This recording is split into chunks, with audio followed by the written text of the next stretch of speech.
কিছু আক্ষেপ থাকে একেবারেই ব্যক্তিগত, সেগুলো কাউকে বলাও যায় না, বোঝানোও যায় না। কারণ সেই আক্ষেপগুলো শুধু শব্দ নয়, সেগুলো রক্ত মাংসের ভিতরে জমা থাকে।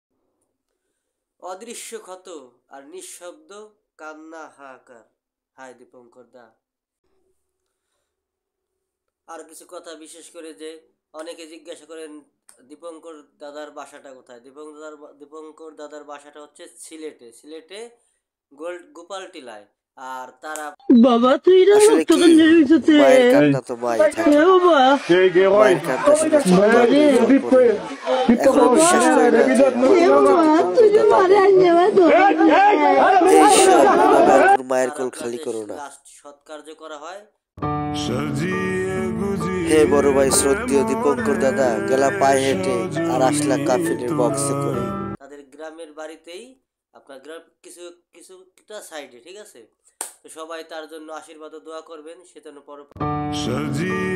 দাদা আশীর্বাদ করি, উপারে ভালো থেকো। আর কিছু ভিডিও ক্লিপ নিয়ে আসছি, দেখুন। আর যাই হোক, তার মার জন্য অবশ্যই আশীর্বাদ করবেন। কিন্তু তার মা হচ্ছে এই কষ্টদায়ক না সহ্য করে অনেক অসুস্থ এবং হাসপাতালে আছেন।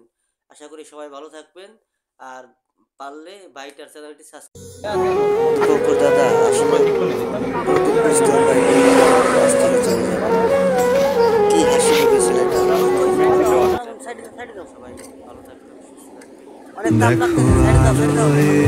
আলো আকাশ, দেখো আকাশ তারা। দীপঙ্কর দাদার মৃত্যুতে আমরা গভীরভাবে শোকাহত। এরকম মৃত্যু যেন আর কারণ না হয়।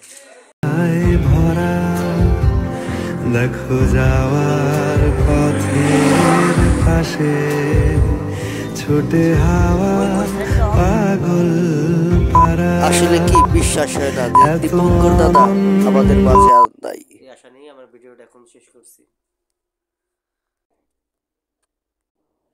হয়তোবা আমরা কিছুই বুঝতেছি না, কিন্তু দীপঙ্কর দাদার মায়ের অবস্থা হয়তোবা আমাদের আর জানার কোনো বাকি রইল না।